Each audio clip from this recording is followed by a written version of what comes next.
ठीक है। आज नेक्स्ट यूनिट हम शुरू करने जा रहे हैं, यानी कि यूनिट 5 में आप पढ़ेंगे जो है अलजेब्रिक एक्सप्रेशन के बारे में। ठीक है, यूनिट 5 का जो नाम है पोलिनोमियल्स है। पोलिनोमियल में सबसे पहले जो एक्सरसाइज 5.1 है, 5.1 में आप सबसे पहले अलजेब्रिक एक्सप्रेशन के बारे में पढ़ेंगे।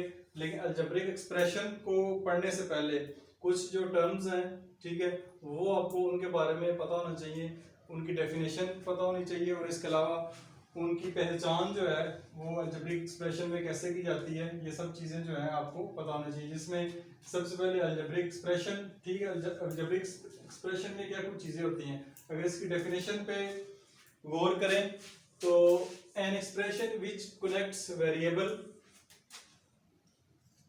And constant by algebraic operation of addition, subtraction, multiplication and division is called algebraic expression।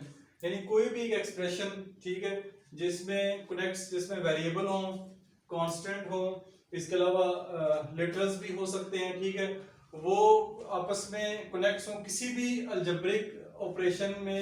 Algebraic operation addition का भी हो सकता है, सब्ट्रैक्शन का भी हो सकता है, मल्टीप्लिकेशन का भी हो सकता है और डिवीजन का भी हो सकता है। ठीक है, इन सब ऑपरेशन के जरिए कोई भी अगर एक्सप्रेशन कनेक्ट्स हो, आपस में जुड़ा हो, जैसे कि नजर आ रहे हैं आपको, ठीक है, वो आपका अलजेब्रिक एक्सप्रेशन कहलाएगा।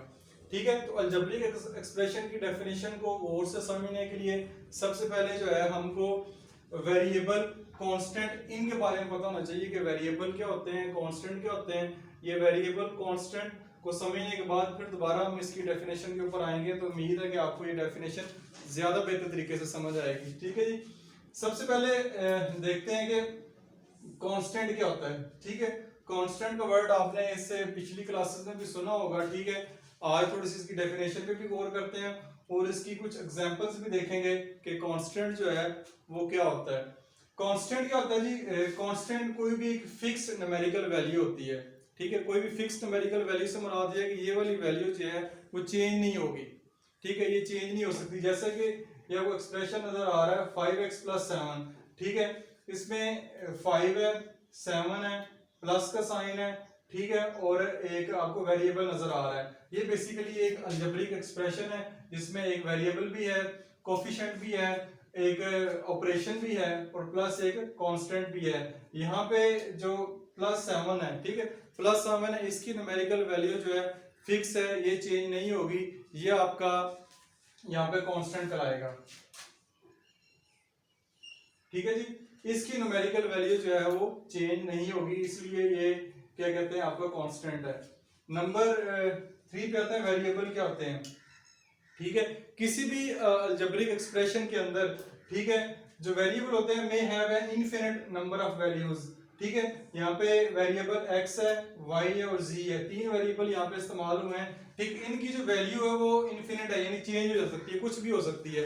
जब अलजेब्रिक एक्सप्रेशन को आप सॉल्व करेंगे तो इसकी वैल्यू जो है वो चेंज हो सकती है, कोई भी वैल्यू हो सकती है, कांस्टेंट की वैल्यू जो है वो चेंज नहीं होती। ठीक है, तो इसमें may have an infinite number of values, यानी कि इनकी जो वेरिएबल की वैल्यूज जो चेंज हो जाएगी। इसमें जो एक्सप्रेशन में वेरिएबल है वो x है, y है और z है, ये 3 वेरिएबल यहाँ पे इस्तेमाल हुए हैं। ठीक है, नंबर 4 पे आता है लिटरल्स। लिटरल्स क्या होते हैं? ठीक है जी, लिटरल्स बेसिकली ये आपको एग्जांपल नीचे नजर आ रही है, ax² + bx + c। ठीक है, अल्फाबेट्स रिप्रेजेंट कोफिशिएंट। ये क्या होता है जी? वेरिएबल से पहले कभी कभार कोई नंबर भी होता है। ठीक है, कभी कभार कोई नंबर होगा, जैसे कि ये वेरिएबल है, वेरिएबल से पहले ये एक नंबर है। ठीक है, यहाँ ये वेरिएबल है, वेरिएबल से पहले एक नंबर है। ठीक है, तो अगर कोई नंबर हो, ठीक है, तो वो कोफिशिएंट कहलाता है। अगर किसी भी वेरिएबल से पहले अगर कोई नंबर है तो वो जो है वो कोफिशिएंट कहलाएगा।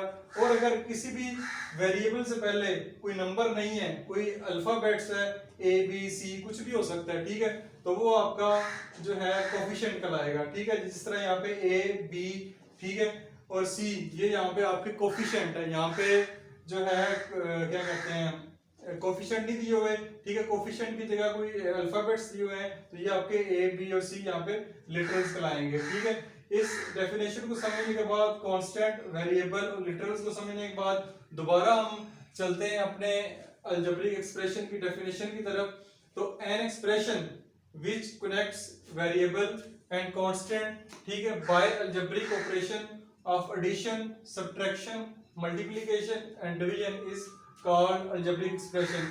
यानी कोई भी एक एक्सप्रेशन, ये भी एक एक्सप्रेशन है, ये भी एक एक्सप्रेशन है और ये भी एक एक्सप्रेशन है, ठीक है, ये आपस में कनेक्ट हो, जुड़ा हुआ हो, किसी भी algebraic operation, algebraic operation plus का भी हो सकता है, माइनस का भी हो सकता है, मल्टीप्लाई का भी हो सकता है और डिवाइड का भी हो सकता है, ठीक है।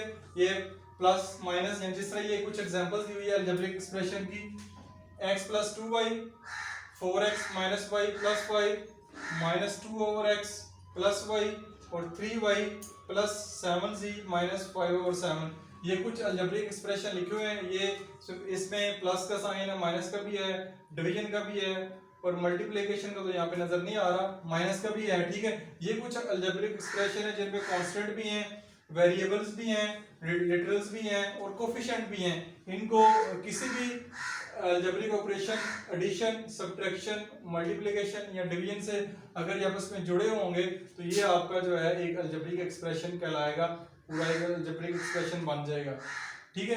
अब इसके क्वेश्चन नंबर जो 1 है, 5.1 का क्वेश्चन नंबर 1 की तरफ चलते हैं हम, ठीक है। इसके 4 पार्ट है, उनमें से 2 जो पार्ट है वो मैंने लिखे हुए हैं। उनमें से जो पहला पार्ट है 2x माइनस 2x 3 माइनस 1 और 5y प्लस 2x, इसमें पहले क्वेश्चन में कांस्टेंट बताने हैं कि इसमें से जो कांस्टेंट है वो कौन से होंगे।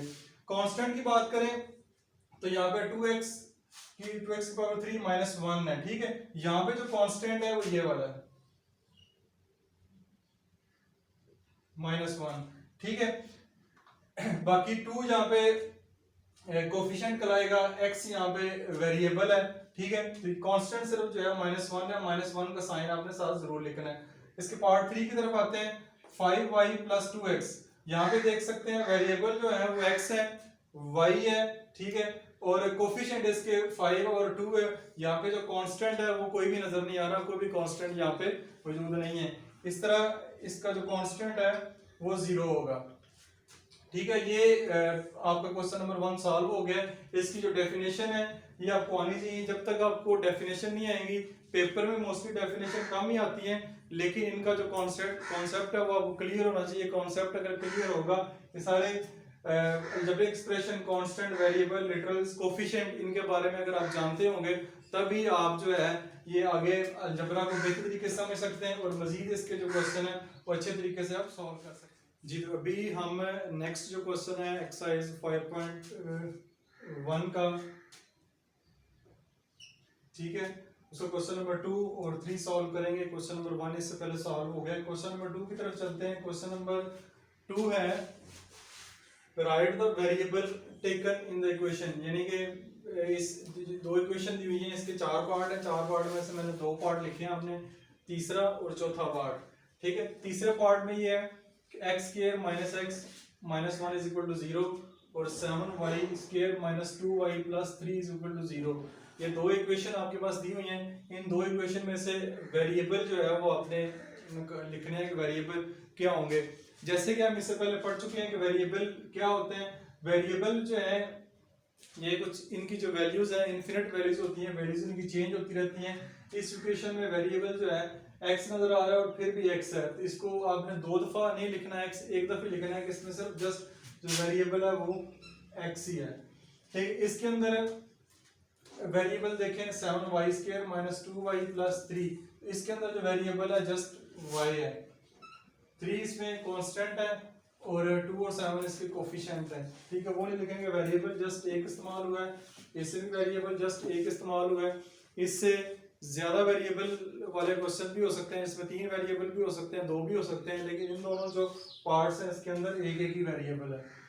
क्वेश्चन नंबर इसके पार्ट क्वेश्चन नंबर 3 की तरफ आते हैं। Right the literals used in the equation, ये 2 इक्वेशन आपको नजर आ रही हैं, ठीक है। इनके अंदर लिटरल्स जो हैं उनको लिखना है कि लिटरल्स क्या होते हैं। लिटरल्स की भी डेफिनेशन इससे हमने पहले पढ़ी है कि लिटरल्स जो हैं कोफिशिएंट की जगह जो है वेरिएबल से पहले, ठीक है, कोफिशिएंट की जगह जो है अगर कोई यानी अगर कोई नंबर नहीं है, नंबर के अलावा कोई अल्फाबेट्स हैं A B C, ठीक है, तो वो आपके लिटरल्स कहलाएंगे। ठीक है, तो यहाँ पे अगर देखा जाए कोफिशिएंट की जगह ए है, बी है और सी है, यहाँ पे ए और डी है, तो यहाँ पे जो लिटरल्स है वो आपके कहलाएंगे ए, बी और सी, और यहाँ पे जो आपके लिटरल्स हैं ए और डी होगा। ठीक है, इसका बाकी जो पार्ट है पहला और चौथा मैंने कर दिया है, बाकी दूसरा और तीसरा पार्ट जो है आप लोग अभी खुद करेंगे। ठीक है।